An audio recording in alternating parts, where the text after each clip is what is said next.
Hello YouTubes, I am Veer. Welcome to Spoken English and Grammar.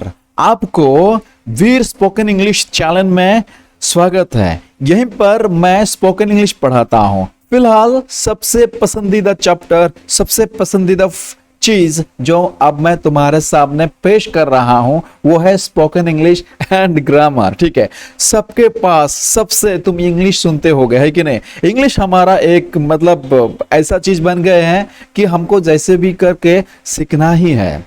लेकिन मैं English सिखाने के तरीकों में मतलब स्पोकन इंग्लिश सिखा रहा हूं। इधर इस स्पोकन इंग्लिश में मैं पहला सिखाऊंगा मतलब टेंस सिखाऊंगा। ठीक है, ये टेंस क्यों सिखाऊंगा? क्योंकि टेंस मतलब वो चीज होते हैं तुम्हारा स्पोकन इंग्लिश सीखने में पहला जो आते हैं। ठीक है, वो टेंस है। लेकिन टेंस को सीखने के लिए और एक दो चीज तुम बेहतरीन तरीके से जानना चाहिए जिसके सहारे टेंस को समझ पाओगे। मैं पहला पढ़ाऊंगा वो है क्या होगा, नंबर। NUMBER।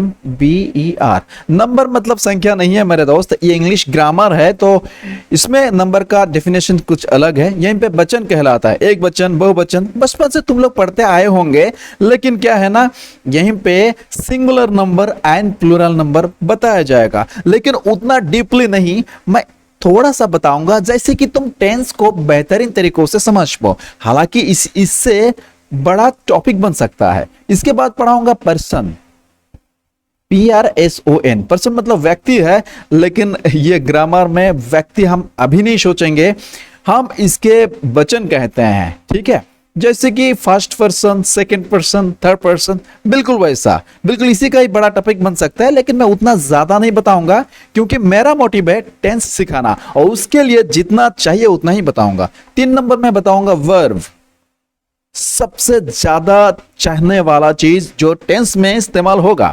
ठीक है, वर्ब जिसको हम क्रिया कहते हैं, इसका कितने प्रकार है सब कुछ बताएंगे और वर्ब का कुछ मतलब छोटा सा हिंट्स दूंगा ताकि तुम लोग समझ सकोगे। मैं वर्ब का तो मतलब इतने सारे चीज है, सब बताऊं तो खत्म ही ना हो पाए।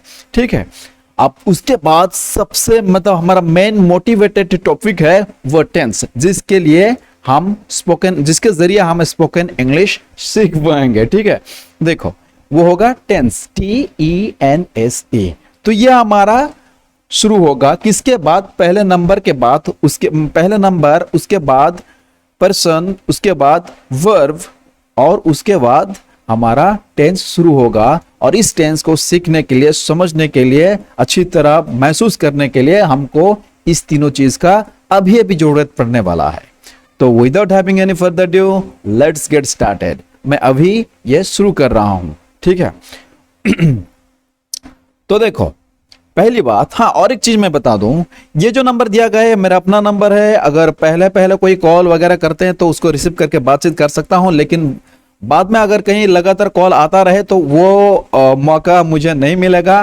वो बेहतर होगा कि आप टेक्स्ट करें व्हाट्सएप पर, उसका मैं रेस्पॉन्स करने के लिए कोशिश करना जितना हो सके। ठीक है, अच्छा चलो आरंभ करते हैं। अब देखो मैं पहला बताया कि मैं नंबर पढ़ाऊंगा। ठीक है, तो नंबर पढ़ाने के बाद आपको थोड़ा आइडिया आ जाएगी कि नंबर क्या चीज होता है। पहले देखते हैं कि नंबर क्या चीज है।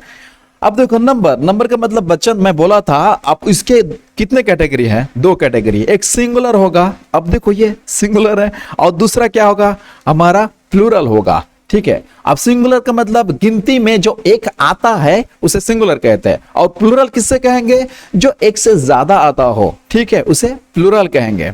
जैसे कि इधर देखो डेफिनेशन में हिंदी में भी लिखा हूं, इधर जो संख्या में एक हो या जिनकी गिनती नहीं की जा सकती है, ये सब सिंगुलर नंबर में होते हैं। अब देखो इसका मतलब यही है, अगर कोई जगह पर कोई एक चीज होगा तो कोई बोलेगा गिनो, नहीं बोलेगा ना, क्योंकि ये एक चीज है, गिनने का कोई जरूरत नहीं है। इसके मतलब वो हम गिनेंगे नहीं। और एक चीज मतलब जो चीज हम गिनती नहीं की कर सकते हैं उसको भी हम सिंगुलर नंबर में कंसिडर करते हैं। ठीक है, अब देखते हैं। अब इसको बॉय मतलब लड़का, लेकिन इसका प्लूरल हो सकता है। ये सिंगुलर का सेक्शन में लिख रहा हूं, ये सिंगल है मतलब अकेले हैं। गर्ल मतलब लड़की, वैसे कैट, बिल्ली, डॉग, कुत्ता, मतलब ये क्या सजेस्ट करता है, ये दिखाते हैं कि ये एक है। ठीक है, 2 3 4 नहीं है, क्योंकि अगर इससे ज्यादा होता तो हम बॉय नहीं लिखते, उसके जगह पर हम बॉयज लिखते, गर्ल्स लिखते, कैट्स लिखते, लाइक दैट। ओके, उसके बाद देखते हैं चाइल्ड मतलब बच्चा, मैन मतलब व्यक्ति या फिर मनुष्य, जो भी कह सकते हैं, ठीक है, लोग। अच्छा, पेपर मतलब कागज, कॉपी मतलब लिखने वाला कॉपी, ठीक है, फ्लावर फूल एटसेट्रा और इत्यादि, ये सब कुछ है। अच्छा, मैं अपना पोजीशन चेंज कर रहा हूं क्योंकि मैं अभी पीछे लिखने वाला हूं। अब देखो, अब दूसरा देखते हैं प्लूरल नंबर। यहीं पे जो हमारा प्लूरल नंबर है उसको बेहतरीन तरीके से समझते हैं। बिल्कुल ये मतलब ये सिंगुलर है, वो प्लूरल होगा। ये एक संख्या में था, वो ज्यादा संख्या में होगा। यहीं पे बोला गया जो संख्या में एक से अधिक हो या जिनकी गिनती की जा सकती है वो एक से अधिक हो, वे सब प्लूरल नंबर में होते हैं। अब देखना, इसको क्या कहते हैं ना, जिसको गिनती की जा सकती है तभी तो उसको प्लूरल कहेंगे ना, क्योंकि 5 होगा, 10 होगा, एक से ज्यादा होगा तभी तो वो प्लूरल होगा, क्योंकि उसको गिनती की जा सकते हैं। अब वो एक से ज्यादा हो तो उसको हम क्या कहते हैं, प्लूरल नंबर कहते हैं। और प्लूरल नंबर में क्या क्या लिखते हैं, देखो ये जो लेफ्ट साइड में मतलब अभी मेरे पीछे, अब ये देखो, ये जो सारी चीज लिखा गया है इस साइड में, इसका ही प्लूरल लिखेंगे, ठीक है, ध्यान दे। तो मैं इसको प्लूरल कैसे लिखता हूं, पहली बात, अब बॉयज एंड गर्ल्स होगा, मतलब यहीं पे हमारा क्या था, यहीं पे देखो मेरे पीछे बॉय लिखा गया था, उसका एस लगाया गया और ये प्लूरल बन गया। कितना आसान है, बिल्कुल मेरे पीछे देखो, ये हमारा गर्ल लिखा गया था, उसको प्लूरल बनाने के लिए यहीं पे हम गर्ल्स लिख लिया, सिर्फ एस लगाए। बिल्कुल उसी प्रकार कैट था, तो इसमें कैट था तो इसको हम क्या कैट्स लगा दिया, मतलब सिर्फ एस लगा दिया तो प्लूरल हो गया, इसका मतलब बिल्लियां, ठीक है। अच्छा, डॉग्स है मतलब कुत्ते, वो पहला मेरा पीछे तो ये डॉग था, मतलब एक कुत्ता, ठीक है। और यहीं पे डॉग्स का मतलब ज्यादा, बहुत ज्यादा कुत्ता है, तो मैं ज्यादा कुत्ता मतलब बहुत सारे कुत्ता हैं तो उसको डॉग्स कहते हैं, कुत्ते कहेंगे, ठीक है। तो बिल्कुल उसी प्रकार में यहीं पे चाइल्ड है। और ध्यान रखना, अब तक जो मैंने बनाया हूं ना, सिर्फ एस लगाकर प्लूरल बनाया हूं, और कोई दूसरे से मतलब दूसरे तरह से भी हम बना सकते हैं उसका प्लूरल, ठीक है। जैसे देखो चाइल्ड का होगा, यहीं पे देखो चिल्ड्रन हुआ, ठीक है, देखो चिल्ड्रन हुआ, एस नहीं लगाया, फिर भी वो बच्चा, अब ये क्या बने, बच्चे हो गए, ठीक है। मेरे साइड में देखो ये मैन लिखा गया है, लोग है, और यहीं पे मैन प्लूरल बन गया, लोगों ऐसा हो गया। लेकिन यहीं पे ना एस नहीं लगा, MEN, मतलब ऐसे प्लूरल फॉर्म भी बनाया जाता है। ये तरह तरह का ऐसे होते हैं, जब मैं इसके बारे में विस्तार रूप में बताऊंगा तब तुमको पता चल जाएगा। यहीं पे देखो पेपर, तो पेपर का एस लगाएंगे, देखेंगे यहीं पे पेपर्स हो गया, कॉपी, कॉपी का कॉपीज हो गया। तो कहीं पे कॉपी का स्पेलिंग था, कॉपी का स्पेलिंग था हमारा COPY, इसको प्लूरल बनाने के लिए COPIES, देखो सिर्फ एस नहीं लगा, आई लगा, ई लगा, एस, इसको वाई चेंज होकर। तो इसका कुछ ऐसे नियम है जिसके सहारे हम इसका प्लूरल बना पाएंगे, ठीक है। उम्मीद करता हूं यह चीज तुमको समझ में आ गया होगा। और इसके बाद हम दूसरा शुरू करते हैं। ये हमारा नंबर खत्म हो गया, अब पर्सन शुरू करते हैं। अच्छा चलो, और एक चीज मैं छोड़ दिया क्या यहीं पे, हाँ, फ्लावर्स, फ्लावर था ना लास्ट में, फ्लावर्स, ये फूलों हो गए। अच्छा, उसके बाद हम देखते हैं दूसरा स्लाइड लाते हैं। आ गया दूसरा स्लाइड, इसमें हम क्या पढ़ेंगे, यहीं पे हम क्या पढ़ेंगे, पर्सन पढ़ेंगे। उसके बाद मतलब first person, single person, third person, तुमको सब कुछ बताऊंगा। देखो पर्सन का मतलब व्यक्ति है, लेकिन यहीं पे इसका मतलब होगा पुरुष, ठीक है। अब इसका 3 कैटेगरी है, क्या है वो, बढ़िया से देखो। यहीं पे पहला जो है वो हमारा फर्स्ट पर्सन है, प्रथम पुरुष कहते हैं जिसको, ठीक है। उसके बाद सेकंड में क्या आएगा, सेकंड पर्सन, ठीक है, जिसको द्वितीय पुरुष कहते हैं। और तीसरा में आएगा थर्ड पर्सन, जिसे तृतीय पुरुष कहते हैं। ध्यान रखना, बहुत आसान से मैं इधर बताता हूं, ना जाने कोई दूसरा ट्यूबर बताता होगा या नहीं ट्यूबर नहीं, यूट्यूबर, ठीक है। अच्छा चलो कोई बात नहीं। अब ये फर्स्ट पर्सन का एग्जांपल दूंगा और बताऊंगा कैसे होता है। देखो ये सिंगुलर नंबर, मैंने इससे पहले अभी सिंगुलर नंबर पढ़ाया था, मतलब एक संख्या में होते हैं। देखो फर्स्ट पर्सन में ना आई, ये आई फर्स्ट पर्सन, क्योंकि मैं जब बोलने वाला होता हूं, जो बोलने वाला होता हूं हमेशा, मतलब मैं बोल रहा हूं तो मैं इधर फर्स्ट पर्सन हूं, ठीक है। तुम सुन रहे हो, मैं तुम्हें बोल रहा हूं, मतलब तुम सेकंड पर्सन हुए। और बाकी दुनिया में जो कुछ भी होए वो सारे हमारा क्या बनेगा, थर्ड पर्सन बनेगा। हालांकि सिंगुलर नंबर और प्लूरल नंबर हो सकता है, लेकिन सारे के सारे थर्ड पर्सन है। आई एंड यू को छोड़ के दुनिया में और जो भी है सारे के सारे थर्ड पर्सन है, चाहे वो जिंदा हो या मुर्दा हो, चीज हो या जीव हो, जो भी हो थर्ड पर्सन ही बनेगा। सिर्फ आई फर्स्ट पर्सन है, यू सेकंड पर्सन है। लेकिन आई का जो सिंगुलर नंबर है उसका प्लूरल नंबर भी फर्स्ट पर्सन में गिना जाता है। यू सिंगुलर नंबर भी होते हैं और प्लूरल नंबर भी होते हैं। मतलब ये चीज को छोड़ के बाकी और सारे जो होगा वो जैसे भी करके थर्ड पर्सन बन जाएगा। ठीक है, अब देखो तो ये हमारा क्या है, आई मतलब मैं, और इसका प्लूरल नंबर में वी होता है मतलब हम। ठीक है, ये हमारा क्या बने, ये हमारा फर्स्ट पर्सन बने, इसके सिवाय और कोई फर्स्ट पर्सन है ही नहीं। ठीक है, आप देखो यू, ये सिंगुलर नंबर में यू मतलब सिर्फ तुम के बारे में, मतलब सिर्फ तुम्हारे बारे में बताया जा रहा है। तो ये तुम हमारा क्या हुआ, सिंगुलर नंबर हुआ। और प्लूरल नंबर में तुम लोग या फिर तुम सब, इसके मतलब मैं सिर्फ तुमको नहीं बोल रहा हूं, तुम जिसके साथ हो मैं उसको बोल रहा हूं तुम सब, तो ये प्लूरल बन गए। तो ये हमारा फर्स्ट पर्सन था, ये हमारा सेकंड पर्सन है, और इसके सिवाय दुनिया में और जो भी कुछ चीज है, मतलब जिसका जिक्र करो ना क्यों भी, वो थर्ड पर्सन ही बनेगा, फर्स्ट और सेकंड पर्सन बन ही नहीं पाएगा। देखो मैं कुछ एग्जांपल लिखता हूं सिंगुलर नंबर के। ही मतलब वह, शी मतलब वह। अभी ही क्या होता है ना, वो ही का मतलब वो है, लेकिन वो पुल्लिंग को कहता है, पुरुष को कहते हैं, डिटेक्ट करते हैं। ठीक है, शी वही वो है, लेकिन क्या है ना, वो स्त्रीलिंग के लिए है। अब देखो कुछ और थर्ड पर्सन सिंगुलर नंबर लिखते हैं। अब देखो डॉग का मतलब अभी बताइए, ये सिंगल है मतलब डॉग, क्योंकि प्लूरल होने से डॉग्स कहते हैं ना। तो ये कुत्ता है, ये भी सिंगुलर, क्यों, थर्ड पर्सन है, क्यों, क्योंकि आई यू के छोड़ के बाकी दुनिया में जो चीज है वो हमारा थर्ड पर्सन बनेगा ही। और ये कैट है, कैट मतलब बिल्ली, और ये सिंगुलर है। अच्छा, इसका अगर प्लूरल लिखे तो कैसे लिखेंगे, थर्ड पर्सन बनता रहेगा लेकिन प्लूरल हो जाएगा। देखो क्या है, अच्छा ही का प्लूरल है दे, और शी का भी प्लूरल है दे। ध्यान रखना, ये दे सुनकर इसमें पता नहीं चलता कि वो स्त्रीलिंग है या पुल्लिंग है, लेकिन सिंगुलर से पता चलता था कि वो स्त्रीलिंग है या पुल्लिंग है। ठीक है, अब देखते हैं डॉग्स का भी, डॉग का भी डॉग्स हुआ, देखो प्लूरल एस लगाकर, और यहीं पे कैट का भी कैट्स हुआ।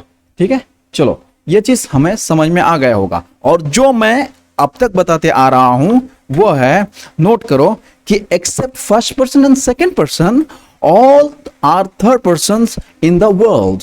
दुनिया में फर्स्ट पर्सन और सेकंड पर्सन को छोड़ के जो भी चीज होता है वो सारे के सारे थर्ड पर्सन ही होते हैं। ठीक है, और ऐसा मत समझना फोर्थ पर्सन होगा फिफ्थ पर्सन होगा।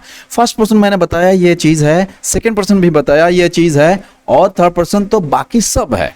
ठीक है, उम्मीद करता हूं ये स्लाइड भी तुमको बेहतरीन तरीके से पता चल गया होगा। मैं और एक स्लाइड इस्तेमाल करूंगा जिसमें वर्ब के बारे में बताऊंगा। ठीक है, चलो आ गए हम नए स्लाइड पर, जिसके जगह पर हम वर्ब के एक्सप्रेशन करेंगे, जिसे क्रिया कहते हैं, एक्शन वर्ड्स। ठीक है, अब देखो यहीं पे वर्ब है जिसका मतलब क्रिया है। अब ये क्रिया किससे कहते हैं, देखो खाना, पीना, हंसना, देखना, सूंघना, कहना, जाना, ड्राइव करना, फ्लाई, उड़ना, जो भी कुछ करते हैं मतलब काम के, ये वर्ब होते हैं। ठीक है, और इसी के सहारे सेंटेंस बनेगा। और जो हम टेंस पढ़ेंगे ना, इसका सबसे सख्त यूज होगा, सबसे बेहतर यूज होगा। ठीक है, तो इसके मतलब ये नहीं कि इससे पहले जो दो टॉपिक मैं बताया हूं उसका इस्तेमाल नहीं होगा, बराबर होगा। ठीक है, लेकिन मैं ये वर्ब का भी बड़ा टॉपिक है, उसके बारे में पूरा नहीं बताऊंगा, लेकिन जितना तुमको टेंस पढ़ने के लिए चाहिए वो तो मैं इधर बता दूंगा। ठीक है, चलो शुरू करते हैं। वर्ब फिर दो प्रकार के होते हैं। पहला हम इसको क्या कहते हैं, मेन वर्ब या फुल वर्ब। ठीक है, मेन वर्ब और फुल वर्ब कहते हैं। और दूसरा में क्या होगा, हेल्पिंग वर्ब और ऑक्सिलरी वर्ब कहते हैं। हाँ, मैं ये बताऊं कि देखो जो भी चीज पढ़ाया जाता है ना, पढ़ोगे मजा तो लगेगा जरूर, क्योंकि देखो पहले डिफिकल्ट हो सकता है, लेकिन बाद में जब तुम सीख जाओगे ना तुम्हारे मजा लग जाएगा। ठीक है, मतलब एक आदत से बन जाएगा पढ़ने के लिए। ठीक है, तो क्या है मेन वर्ब, क्या है मेन वर्ब, मतलब जो हमारा क्या बोलते हैं, इसको भी तीन कैटेगरी में है। वर्ब के क्या फॉर्म होते हैं, वर्ब के फॉर्म होते हैं मतलब इस क्रिया के रूप होते हैं, वो तीन रूप होते हैं। ठीक है, टेंस के अनुसार ये प्रेजेंट हुआ, पास्ट हुआ, और थर्ड जो फॉर्म होगा मतलब तृतीय जो रूप है वो पास्ट पार्टिसिपल है। देखो यहीं पे पास्ट पार्टिसिपल समझ में आ गया होगा। तो बिल्कुल इसी का भी कैटेगरी हमें पता होना चाहिए। क्या है? पहला हमारा प्राइमरी ऑक्सिलरी है, ठीक है। देखो प्राइमरी के बाद हम हेल्पिंग नहीं बताएंगे, ऑक्सिलरी बताने से हमेशा अच्छा सुनाई देते हैं। हालांकि ये हेल्पिंग वर्ब है लेकिन प्राइमरी ऑक्सिलरी बोलेंगे, प्राइमरी ऑक्सिलरी, ठीक है। अच्छा, उसके बाद दूसरा होगा मॉडल ऑक्सिलरी, ठीक है। ये हमारा क्या है? मॉडल ऑक्सिलरी, ठीक है। तो ये सारे चीज का कैटेगरी हमको पता चल गया है। अब हम मेन वर्ब का present tense, past tense and past participle, sorry present form, past form and past participle form के बारे में जानते हैं बेहतरीन तरीकों से। देखो पहला है गो। गो मतलब जाना होता है, उसका पास्ट है वेंट एंड गॉन है उसका थर्ड फॉर्म यानी पास्ट पार्टिसिपल फॉर्म। ध्यान रखना, इसे फर्स्ट फॉर्म कहते हैं, इसे सेकंड फॉर्म कहते हैं और इसे थर्ड फॉर्म भी कहते हैं। ऐसे भी हम कह सकते हैं वर्ब का फर्स्ट फॉर्म यानी प्रेजेंट फॉर्म, वर्ब का सेकंड फॉर्म यानी पास्ट फॉर्म, वर्ब का थर्ड फॉर्म यानी पास्ट पार्टिसिपल फॉर्म, ठीक है। अच्छा, गो का मतलब हम जान लिए हैं, उसका पास्ट एंड पास्ट पार्टिसिपल जान लिए हैं। दूसरा जानते हैं ईट का मतलब खाना होता है और इसका पास्ट एट होते हैं और इसका पास्ट पार्टिसिपल ईटन होते हैं। तीसरा रीड मतलब पढ़ना होता है, रेड। देखना ये कैसे पढ़ रहा हूं, देखो रीड, ये भी रीड लिखा है, ये भी रीड लिखा है, लेकिन जब इसका पास्ट पढ़ोगे ना तो इसको रीड ना पढ़ना, इसको पढ़ना रेड। तो रीड, रेड, रीड, ठीक है। उसके बाद राइट। राइट मतलब लिखना होता है, जो मैं अब ये भी कर रहा था, ये लिखने वाला चीज। और उसका पास्ट है रोट एंड उसका पास्ट पार्टिसिपल है रिटन। बिल्कुल इसी प्रकार ड्रिंक मतलब पीना होता है, उसका पास्ट है ड्रंक एंड उनका पास्ट पार्टिसिपल है ड्रंक, ठीक है। अच्छा, उसके बाद पुट मतलब रखना होता है और इसका पास्ट भी वही है, पास्ट पार्टिसिपल भी वही है, प्रोनाउंसिएशन भी ऐसा होगा। फील मतलब महसूस करना, ठीक है, अनुभव करना होता है, उसका पास्ट है फेल्ट और उसका पास्ट पार्टिसिपल भी फेल्ट है। सिट मतलब बैठना होता है, उसका पास्ट सैट, उसका पास्ट पार्टिसिपल भी सेट है। अब देखो फ्लाई मतलब उड़ना होता है और उसका पास्ट फ्ल्यू, उसका पास्ट पार्टिसिपल फ्लॉन। अच्छा, फिर देखते हैं हम प्राइमरी का कुछ और कुछ है कहां। देखो प्राइमरी ऑक्सिलरी जो है ना उसका भी मतलब कुछ हेल्पिंग वर्ब में लिखा हूं, उसका भी पास्ट फॉर्म है तो उसको बोलता हूं। देखो पहले ना हमारा पास बी वर्ब होते हैं, हम बचपन से बी वर्ब सुनते आ रहे हैं ना। देखो कैसे होता है बी वर्ब, क्या है यहीं पे पता चल जाएगा। देखो be verb am are is ऐसे है कि नहीं। तो एम वो उसका पास्ट है वाज एंड उसके बाद क्या होगा आर, उसका पास्ट है वेयर एंड इज उसका पास्ट है वाज। देखो एम और इज का पास्ट वाज है सब, है कि नहीं। लेकिन एक चीज बेहतरीन तरीके से हमको जानना चाहिए कि एम कहाँ लगता है। हमेशा फर्स्ट पर्सन सिंगल नंबर के बाद एम लगता है, मतलब आई के पास ही एम लगता है और कहीं नहीं लग सकता। दूसरा यू के पास ही अर लगता है और दूसरे जगह पे लग सकता है, वो है प्लूरल नंबर में कुछ कोई सब्जेक्ट हो तब उसके बाद आर लगेगा, और नहीं तो यू के बाद आर लगता है। तो आई के बाद फर्स्ट पर्सन के बाद एम लगता है, सेकेंड पर्सन यानी यू के बाद आर लगता है और बाकी थर्ड पर्सन में सिंगुलर नंबर में, ध्यान रखना थर्ड पर्सन सिंगुलर नंबर में वो इज लगता है। बाकी सारे जगह मतलब प्लूरल में आर एंड वेयर ज्यादातर यूज होता है, ठीक है। हमेशा लगता है, ज्यादातर नहीं, हमेशा लगता है ऐसा। अच्छा, उसके बाद हम डू वर्ब पढ़ेंगे। देखो डू तो एक मेन वर्ब है लेकिन हम ना इसको कभी कभी हेल्पिंग वर्ब में भी इस्तेमाल करेंगे। मैं इसके बारे में बेहतरीन तरीके से बता दूंगा, कोई दिक्कत नहीं होगा। डू एक हेल्पिंग वर्ब के तरह काम करते हैं, हालांकि ये मेन वर्ब है, ठीक है। उसके बाद देखते हैं इसका डू और इसका पास्ट क्या होगा, डिड, है कि नहीं। अच्छा, लेकिन जब थर्ड पर्सन सिंगुलर नंबर के बात आता है तब डज होता है, लेकिन पास्ट में पता नहीं चलता कि थर्ड पर्सन सिंगुलर नंबर या प्लूरल नंबर, वो डिड ही होते हैं। बिल्कुल उसकी उसी तरह हम हैव वर्ब पढ़ेंगे। हैव वर्ब क्या है, हैव है, उसका पास्ट हैड है और दूसरा क्या होगा उसका थर्ड पर्सन सिंगुलर नंबर में वो हैज हो जाता है, लेकिन हैड उसका पास्ट में आ जाता है, हमको मालूम नहीं होता, ठीक है। हेड से हेड देखकर पता नहीं चलता है कि उसका सब्जेक्ट सिंगुलर है या प्लूरल है, लेकिन इससे पता चलता है, हैज से, डज से और इज से। हमेशा याद रखना सब वर्ब के जो लास्ट में है ना वो हमेशा थर्ड पर्सन सिंगल नंबर के लिए लिखा गया है। ये थर्ड पर्सन सिंगुलर के लिए लिखा गया है, थर्ड पर्सन सिंगुलर नंबर के लिए लिखा गया। अब ये हमारा प्राइमरी ऑक्सिलरी तो खत्म हो गया है। अब हम शुरू करेंगे मॉडल ऑक्सिलरी के बारे में। देखो मॉडल ऑक्सिलरी में पहले शैल होते हैं, उसके बाद शुड लिखते हैं। देखो इसका तो पास्ट हो भी सकता है, ना भी हो सकता है, इसका अलग भी रिलेशन हो सकता है, लेकिन ध्यान रखना ये मॉडल ऑक्सिलरी है। तो ये शैल है, शुड है, ठीक है। उसके बाद विल, वुड है, ठीक है। ये चार हुए। मैं अपना पोजीशन थोड़ा चेंज कर देता हूं। ओके चलो देखो यहीं पे कैन, कुड है और मे, माइट है। तो ये 4 दुगने 8 हो गए, है कि नहीं। और भी क्या बाकी है, और भी 6 बाकी है शायद। देखो हाँ, dare, lest, must, need, ought to, used to। ये हमारा सारे के सारे वर्ब के बारे में जितना जानना चाहिए था वो जान लिए हैं। मतलब ये टेंस जानने के लिए, ठीक है, वर्ब के बारे में टेंस जानने के लिए जितना जानना चाहिए उतना जान लिए, वरना वर्ब के बारे में और विस्तार रूप में बढ़िया चीज, बड़े चीज है, ठीक है। उसको हम बाद में कभी अगर मौका मिले तो जिक्र करेंगे, ठीक है। चलो देखते हैं। उसके बाद अपना पोजीशन चेंज कर देते हैं। अब हम जंप करते हैं जो हमारा मेन पॉइंट था, ठीक है, जो हम अभी सीखने के लिए बोले थे, वो स्पोकन इंग्लिश। लेकिन एक चीज समझ के रखो, स्पोकन इंग्लिश जानने से पहले आपको हिंदी का कुछ 12 सेंटेंस बेहतरीन तरीके से याद रखना पड़ेगा। उस 12 सेंटेंस में पूरा टेंस खत्म कर दूंगा, सिर्फ 12 सेंटेंस। यकीन मानो इस 12 सेंटेंस का क्वालिटी अगर आप में हो जाता है ना, आसान से भी लिखा गया है, तो आपको ना उसका क्वालिटी अगर हो जाता है, समझना आ जाता है, समझ लो इंग्लिश खत्म, इंग्लिश आपका हो जाएगा। मतलब इतना आसान तरीके से बताऊंगा। अब ध्यान रखना, मैं दूसरा स्लाइड में जाता हूं। चलो मैं दूसरा स्लाइड में आ गया। यहीं पे मैं टेंस पढ़ाऊंगा। पहली बात, टेंस क्या है?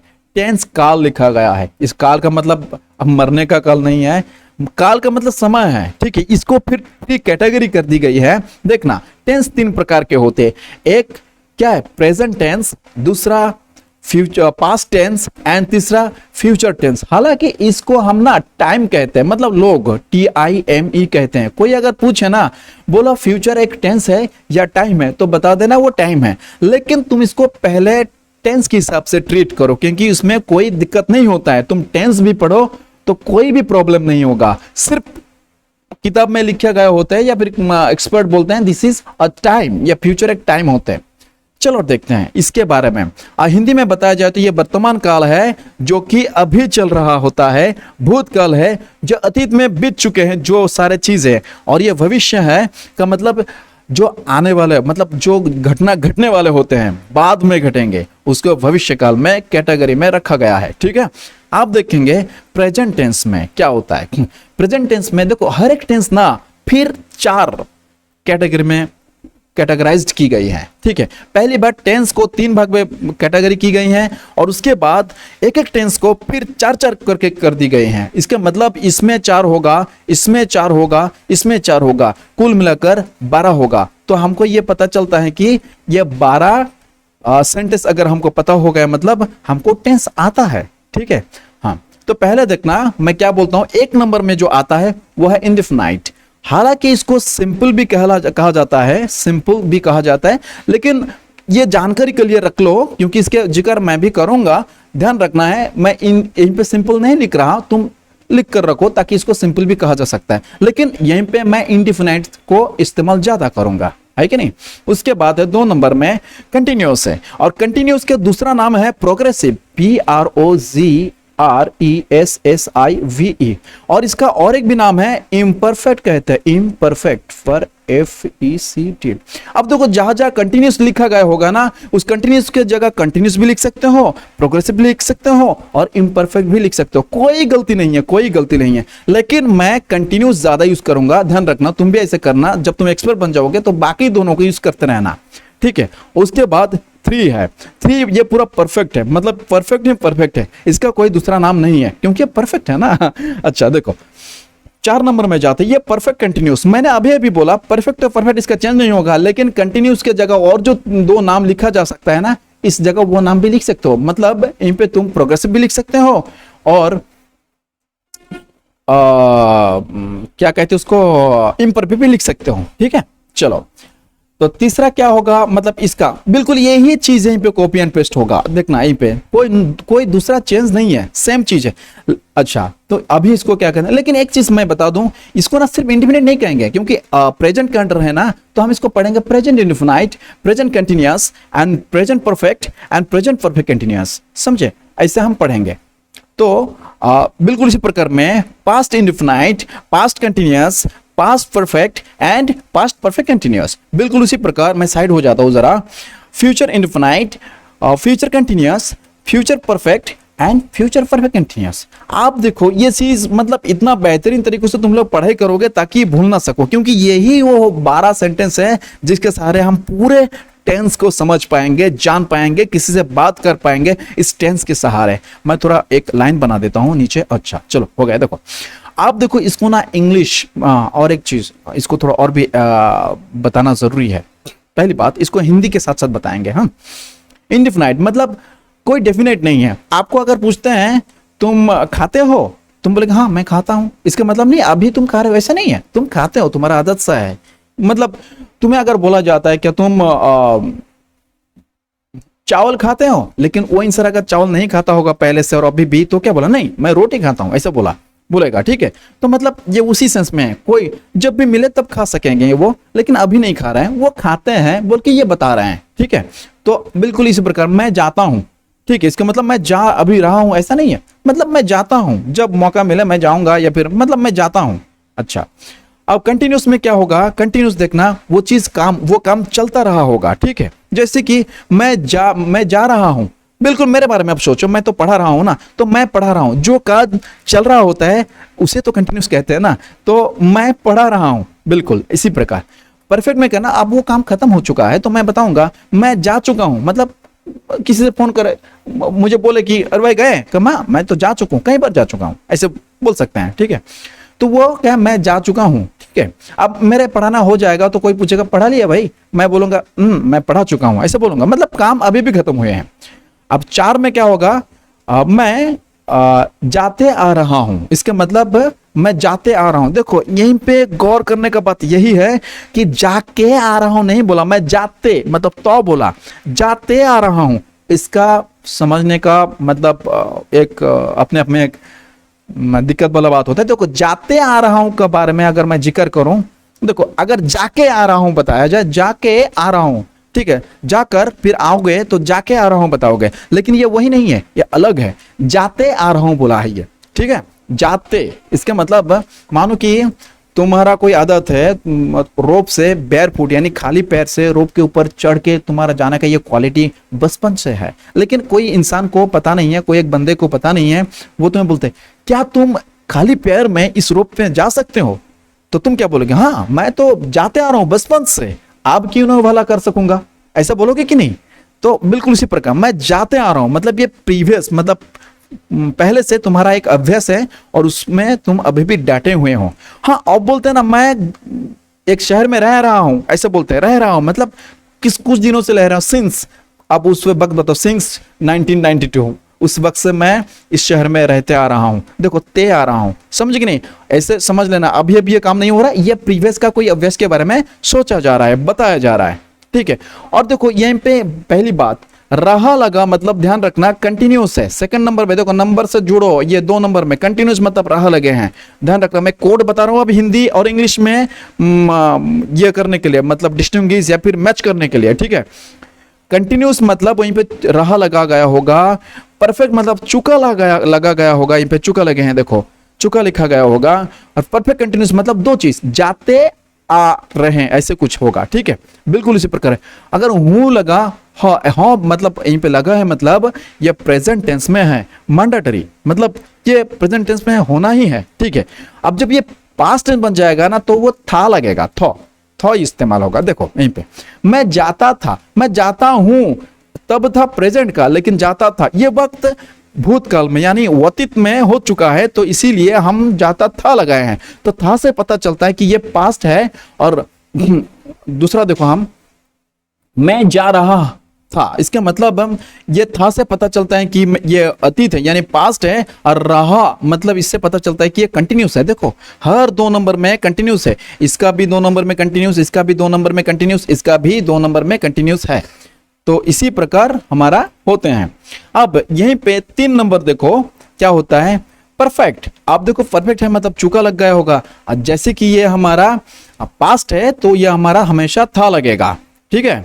अच्छा तो अब क्या हो रहा है, 4 नंबर में देखते हैं, बिल्कुल मैं जाते आ रहा, देखो बिल्कुल यहीं पे जाते आ रहा, यहीं पे भी है लेकिन यहीं पे है इसलिए हाँ लिखा गया है तो ये प्रेजेंट टेंस है, यहीं पे था लिखा गया है तो ये पास्ट टेंस हो गया। अब देखो फ्यूचर टेंस कैसे होता है, मैं तो खुद को थोड़ा साइड कर लेता हूं।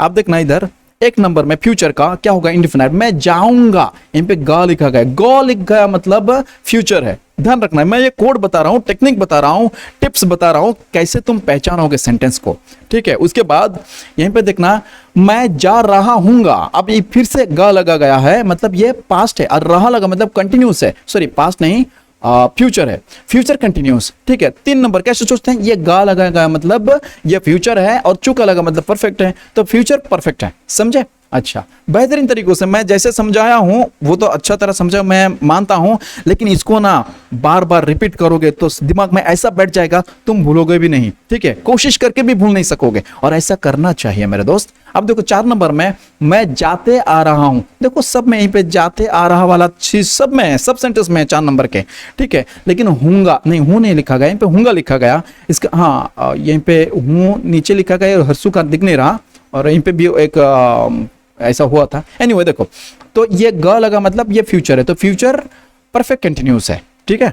तो ये चीज उम्मीद करता हूं बेहतरीन तरीकों से समझ में आ गया होगा। मैं इसका प्रैक्टिस यानी अभ्यास के लिए कुछ और सेंटेंस बना रहा हूं। हाँ मैं जो बता रहा ना सिर्फ ये 12 सेंटेंस याद करोगे तो तुम्हारा इंग्लिश में आइडिया आ जाएगा, टेंस में आइडिया आ जाएगा। मैं इस प्रकार में और 12 करके सेंटेंस लिखता हूं, ठीक है, अलग अलग करके देख लेना। यहीं पे देखो नया स्लाइड में आ गया हूं और अब मैं बता रहा हूं और 12 सेंटेंस इसी प्रकार के। अब देखो पहले लिखा होगा तो अब नंबर नहीं किया, आप समझ लेना कि पहला नंबर है मतलब ये इंडेफिनाइट होगा, ठीक है। तुम जाते हो, ये मैं तुम के हिसाब से बोला, तुम जा रहे हो, रहा मतलब यहीं पे बोला था कि कंटिन्यूस होगा, ठीक है। और हो का मतलब हो लगे मतलब ये प्रेजेंट है तो प्रेजेंट कंटिन्यूस। तुम जा चुके हो, चुके मतलब परफेक्ट, ये हो लगा मतलब प्रेजेंट, तो प्रेजेंट परफेक्ट है। तुम जाते आ रहे हो मतलब ये प्रेजेंट परफेक्ट कंटिन्यूस, बिल्कुल। तुम गए थे मतलब पास्ट इंडेफिनाइट, तुम जा रहे थे पास्ट कंटिन्यूस, तुम जा चुके थे पास्ट परफेक्ट, तुम जाते आ रहे थे पास्ट परफेक्ट कंटिन्यूस, तुम आओगे सॉरी जाओगे फ्यूचर इंडेफिनाइट, तुम जा रहे होंगे फ्यूचर कंटिन्यूस, तुम जा चुके होंगे फ्यूचर परफेक्ट, तुम जाते आ रहे होंगे फ्यूचर परफेक्ट कंटिन्यूस। मैं एक लाइन बना देता हूं नीचे से, फिर हम दूसरा 12 सेंटेंस लिखते हैं। वो जाते हैं प्रेजेंट इंडेफिनाइट, वो जा रहे हैं प्रेजेंट कंटिन्यूस, वो जा चुके हैं प्रेजेंट परफेक्ट, वो जाते आ रहे हैं प्रेजेंट परफेक्ट कंटिन्यूस, वो जाता था प्रेजेंट इंडेफिनाइट, वो जा रहा था प्रेजेंट कंटिन्यूस, सॉरी गलत हो गया, मैं फिर से बताता हूं। वो जाता था पास्ट इंडेफिनाइट, वो जा रहा था पास्ट कंटिन्यूस, वो जा चुका था पास्ट परफेक्ट, वो जाते आ रहा था पास्ट परफेक्ट कंटिन्यूस, वो जाएगा फ्यूचर इंडेफिनाइट, वो जाता रहेगा फ्यूचर कंटिन्यूस, एंड वो जा चुका होगा फ्यूचर परफेक्ट, वो जाते आ रहा होगा फ्यूचर परफेक्ट कंटिन्यूस। फिर से देखो हम इधर बोलते हैं, मैं एक अंडर मतलब लाइन बना देते हैं, उसके बाद देखो फिर और 12 सेंटेंस लिखते हैं। प्रीतम, मैं किसी का नाम लिखा, हालांकि मेरा नाम वीर भी लिख सकता था। अब प्रीतम एक अच्छा नाम है, देखो प्रीतम जाता है प्रेजेंट इंडेफिनाइट, प्रीतम जा रहा है प्रेजेंट कंटिन्यूस, प्रीतम जा चुका है प्रेजेंट परफेक्ट, प्रीतम जाके आ रहा है, जाते आ रहा है तो प्रेजेंट परफेक्ट कंटिन्यूस। उसके बाद प्रीतम गया था प्रेजेंट पास्ट इंडेफिनाइट, प्रीतम जा रहा था पास्ट कंटिन्यूस, प्रीतम जा चुका था पास्ट परफेक्ट, प्रीतम जाते आ रहा था पास्ट परफेक्ट कंटिन्यूस। आप देखो प्रीतम जाएगा फ्यूचर इंडेफिनाइट, प्रीतम जा रहा होगा फ्यूचर कंटिन्यूस, प्रीतम जा चुका होगा फ्यूचर परफेक्ट, एंड प्रीतम जाते आ रहा होगा, फ्यूचर परफेक्ट कंटिन्यूअस। ध्यान रखो ये सारे चीज मैं बता चुका हूं और एग्जांपल देने का जरूरत नहीं है। इसको मैं इंग्लिश रूप दूंगा, मतलब इसका ट्रांसलेशन कैसे की जाती है, कैसे बनाया जाता है, सिर्फ ध्यान रखना। हिंदी में ये इस प्रकार देखो, सारे ना एक को समझ लिए, मतलब एक 12 सेंटेंस को समझ लिए, एक ऐसे सिर्फ इसी प्रकार 12 सेंटेंस को समझ लिए, बाकी तुम कर पाओगे क्योंकि बहुत आसानी तरीके से बताया गया है। और इसके बाद का जो क्लास होगा, वीडियो होगा, इसमें मैं बेहतरीन तरीकों से इसको इंग्लिश में बदल दूंगा। और यही सेंटेंस है, देखो कोई भी बात बताओ ये 12 सेंटेंस के अंदर हो जाएगा। देखो मैं तो जा चुका था, देखो चुका और था मतलब पास्ट परफेक्ट, मैं जा चुका था, इन पे वो जा चुका था लिखा है, कोई बात नहीं, लेकिन जो भी बात बताओगे इस 12 सेंटेंस में आना ही आना है, ठीक है। कोई स्पेशल सेंटेंस होते हैं उसके बारे में मैं जिक्र करूंगा, लेकिन 90 से ज्यादा परसेंटेंस शब्द या वाक्य यानी सेंटेंस इसी 12 सेंटेंस में होते हैं, ठीक है। उम्मीद करता हूँ ये चीज मैं तुमको बेहतरीन तरीके से समझा सका हूं, और इसीलिए आपको बेहतरीन तरीके से पढ़ना चाहिए। अब इस क्लास को मैं यहीं पे खत्म कर रहा हूं। जय मां भारती।